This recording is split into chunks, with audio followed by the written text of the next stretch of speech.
सकते हैं। शौच जाने के पहले अगर शौचालय गए हैं तो पवित्र होके ही निकले। शौचालय के बाद पहला काम होना चाहिए पवित्रता।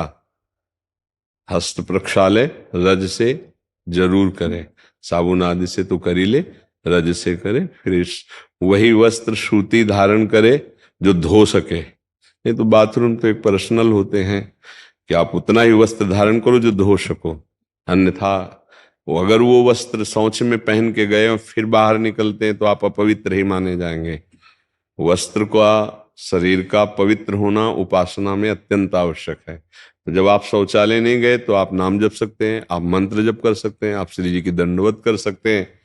फिर जब सेवा में पहुंचना है तो फिर स्नान आदि। अच्छा, गृहस्थी में यदि गृहस्थ धर्म का उपभोग किया है फिर स्नान के बाद ही कोई कार्य करें।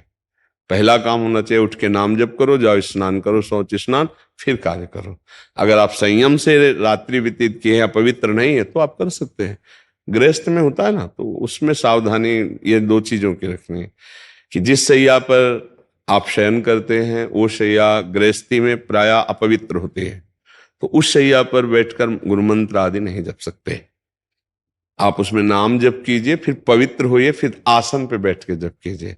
अब जैसे साधु महात्माओं की शैया होती है, परम पवित्र होती है, तो जगह जब मंत्र शुरू कर दिया, फिर शौच स्नान गए, फिर तो ये चीजें थोड़ा ध्यान रखने की बातें हैं। अगर आप पवित्र हैं तो आप दंडवती कर सकते हैं। आप अगर ऐसा तो फिर आप स्नान आदि के द्वारा, क्योंकि आपका प्रश्न सब गृहस्थों के लिए उत्तर होगा, तो इसलिए ऐसा। महाराज जी, क्या श्री जी की सेवा में दूध आदि को ठंडा करने के लिए फूंक मारना सही है? नहीं, वो पवित्र नहीं, माना नहीं, नहीं, बिल्कुल नहीं। उसके लिए आप वो जो छोटे पंखे होते हैं उनसे किया जाता है। क्योंकि हम अगर आपको चेक करना है तो जैसे हम बात कर रहे हैं, आप ऐसे शीशा या कुछ आप रख दीजिए, कागज ही रख दीजिए, तो हम चाहे जितना संभाल के बोले छिट्टियां आ जाएंगी, क्योंकि इसमें रस निकलता रहता है। तो जब ऐसे करेंगे तो हमारे थूक के साथ कोई न कोई कण गिरेगा, वो अपवित्र हो जाएगा, भोग लगाने योग्य नहीं होगा। कुछ भी ऐसे नहीं। अगर रसोई भी बनाने का नियम है तो उसमें फोकनी रखी जाती थी, ऐसे डालेंगे तो वायु वहां शुद्ध होके जाएगी, बीच में जैसे कण भी थूक के निकले तो वो फोकनी में ही रह जाएंगे। तो अग्नि पवित्र और रसोई पवित्र बन रही है। कुछ पवित्रता का जो निर्वाह है, ठंडा करने के लिए छोटे पंखे आते हैं, ऐसे हाथ से पंखे कर दिए, थोड़ी देर में ठंडा हो गया उचित, और फिर भोग लगा दिया। मुख से तो ना करें ऐसा।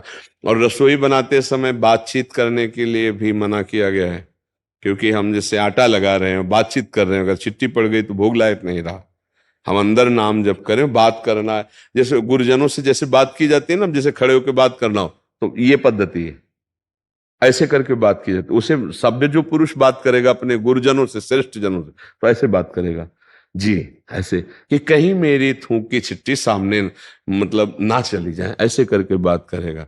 तो ऐसे ही हम जैसे रसोई बना रहे हैं, हमें कोई बात करनी, तो ऐसे रसोई से हट के जी ऐसे बात किए, कि हमारी कहीं रसोई जो अमनिया हो रही उसमें कहीं आवाज के उच्चारण मात्र में कहीं थूक की छिट्टियां ना चली जाए। तो ये पवित्रता भाव सारा खेल है ना, मेरी श्री जी भोग पाएंगी, तो भाव है ना, तो ऐसा कर लो। महाराज जी, क्या श्री जी के प्रसादी पुष्पों को गौ माता को आहार के लिए दे सकते हैं?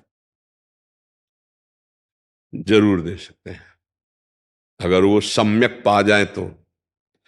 अगर वो छोड़ देती हैं तो एक किनका भी प्रसादी पुष्प का जो श्री जी के श्रृंगार में लगा है, उस पे जब आपका पैर पड़ेगा तो सारे पुण्य नष्ट हो जाएंगे।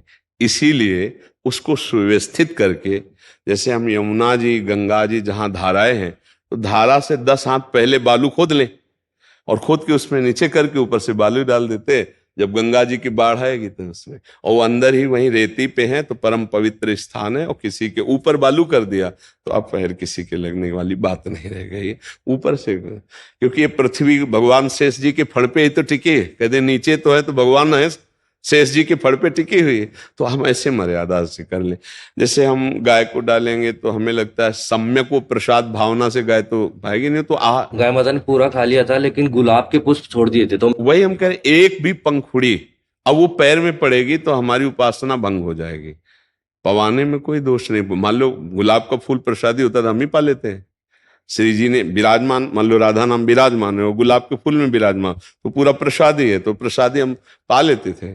तो वो बात अलग है। अब अगर एक जैसे हमें राधा वल्लभ लाल जी की प्रसादी माला पहनाए जाते हैं तो सबसे पहला काम ऐसे करते हैं, वैसे कहीं पंखुड़ी ना गिर जाए। प्रसादी का बहुत बड़ा महत्व है, तो इसलिए ऐसा हमें लगता है कि उसे एकत्रित करते जाओ और फिर जब महीना 2 महीना में कहीं पावन सरोवर नदी आदि के समीप जाओ तो खोद करके उसे हम गाड़ देते हैं।